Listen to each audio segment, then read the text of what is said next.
Audio Jungle.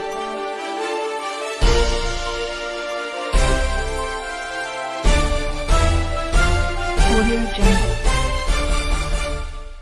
Kami mengundang rekan-rekan media, teman-teman sekalian, di Bapak Salendra, Kepala Subseksi Intelijen, kerja teman-teman di sini yang telah melakukan dengan inisial. Oleh sebab itu, teman-teman Tipora dari hasil gelar perkara tersebut, kita baru berani untuk memajukan ke dalam proses oleh Kejaksaan Negeri Nunukan. Tersangka AR ini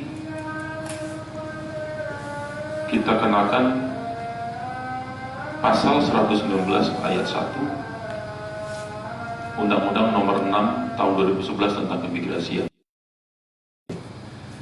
di mana dalam pasal tersebut menyatakan bahwa setiap orang asing yang masuk dan garing atau di wilayah Indonesia yang tidak memiliki dokumen perjalanan dan visa yang sah dan masih berlaku.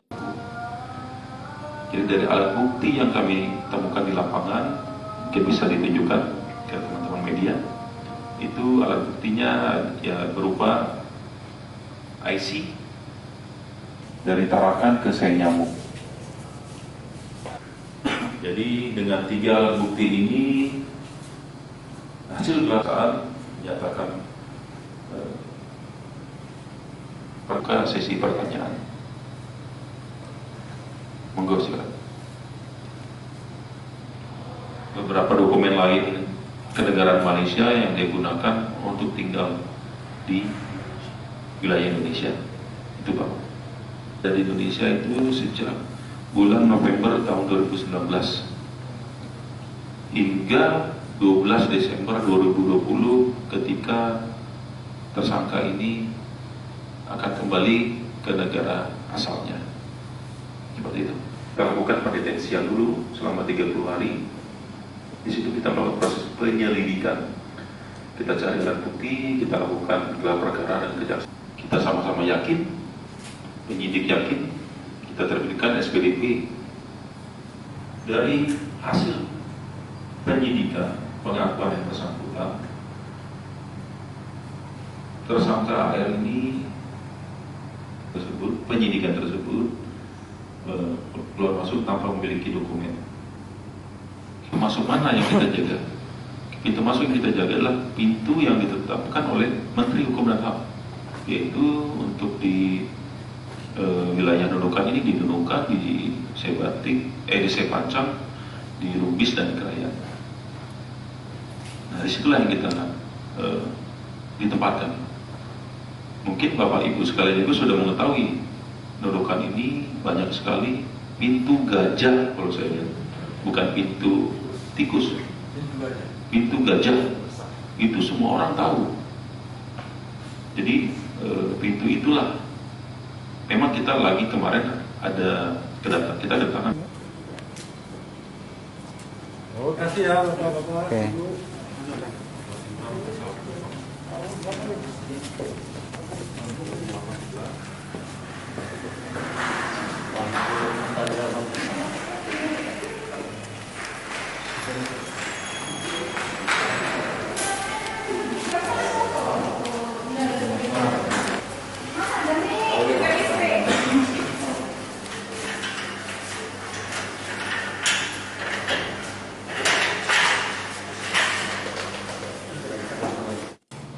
Akan tetapi kita tetap melakukan pendetensian karena yang bersangkutan tidak mempunyai dokumen perjalanan, sehingga kita tetap minta persetujuan kantor pusat untuk melakukan perpanjangan pendetensian di ruang detensi imigrasi kelas 2 TPI Nunukan.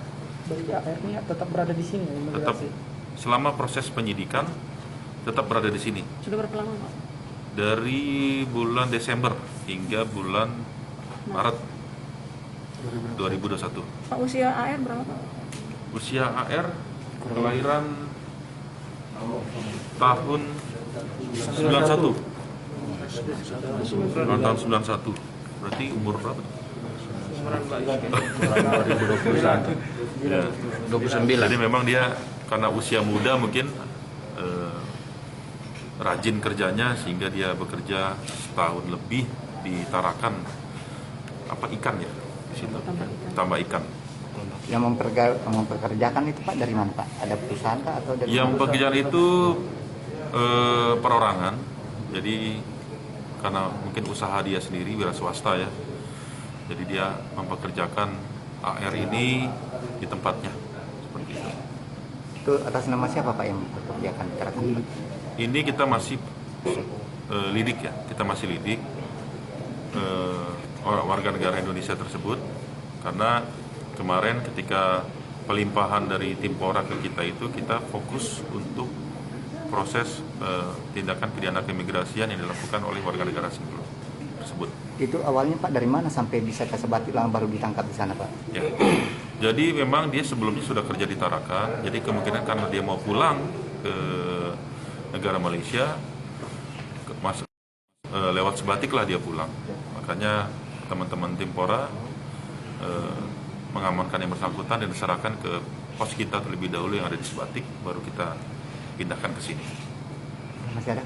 Ini yang kan sebelumnya ada 3 kan, berarti baru Yang satu orang itu sudah SPDP sudah terbit, yang satunya lagi tinggal nunggu konfirmasi pernyataan dari konsul Malaysia yang ada di